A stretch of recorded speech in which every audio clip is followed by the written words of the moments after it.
À Emmen, près de Lucerne, juste à côté de l'aérodrome militaire, nous avons testé 3 avions et 6 scooters 125 cm3.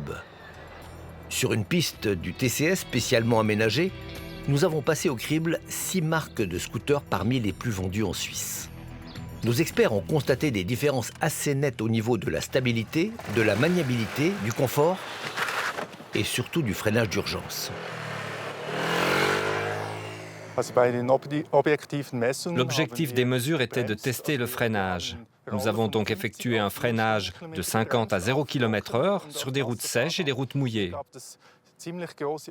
Et là, il y avait des différences plutôt importantes parce que certains scooters sont équipés d'un système ABS à l'avant et à l'arrière, certains avec l'ABS seulement à l'avant, et 2 des scooters testés sont équipés d'un système de freinage classique avec lequel il est difficile de freiner. Lors de ce test, nous avons mis l'accent sur la qualité du freinage. Point essentiel pour la sécurité des 2 roues de manière générale. Tous les scooters ne sont pas égaux sur la route, particulièrement lors d'un freinage d'urgence. Tous ne sont pas équipés d'un système anti-blocage des roues, ABS, pour les initiés. Sur route mouillée, c'est encore pire. Regardez ce beau scooter rouge. Bon freinage, et rien ne bouge. Tandis que sur le scooter noir, un Kymco, un système de freinage ABS manque vraiment. Et ce n'est pas un certain confort et un tableau de bord bien visible qui feront oublier cette absence. Les experts du labo le trouvent en outre bruyant, défaillant au chapitre stabilité sur la route, en virage et lors des changements de direction. Tout ça pour 3 725 francs. C'est pas le moins cher, mais c'est clairement le moins bon. Note 48 sur 100. Le Kymco est dangereux au freinage en situation d'urgence. Si vous roulez normalement et que vous devez freiner, il n'est pas dangereux. Mais en situation d'urgence, vous devez freiner fortement. Et là, la roue avant peut se dérober. Mieux qu'un scooter, dit la légende, la Vespa. Le modèle Primavera 125 est doté d'un freinage ABS à l'avant. Maniable, mais pas très stable, particulièrement dans les virages. Facile à l'entretien, mais c'est le plus bruyant des 6 scooters testés. Beau design, mais très cher à l'achat, 5 245 francs, soit le 2e plus cher de notre sélection. Note 56 sur 100. Un peu moins de 3 600 francs pour devenir le propriétaire presque heureux du Peugeot Belleville 125 LCI. Il freine bien grâce à son ABS à l'avant. Par contre, nos experts le jugent peu maniable.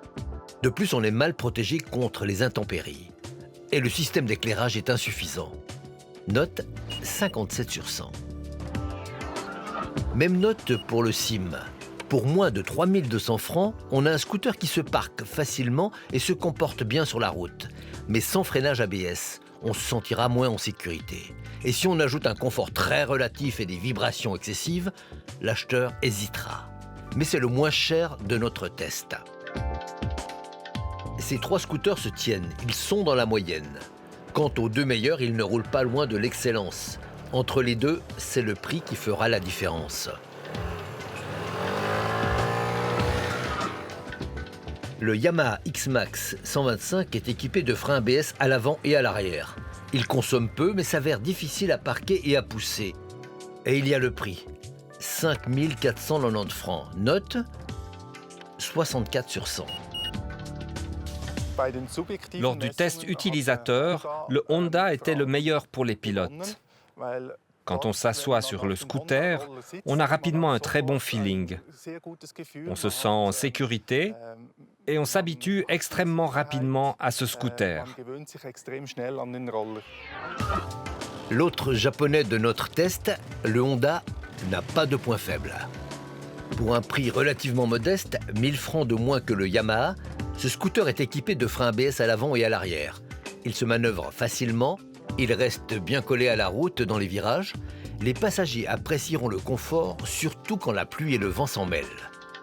Note 68 sur 100.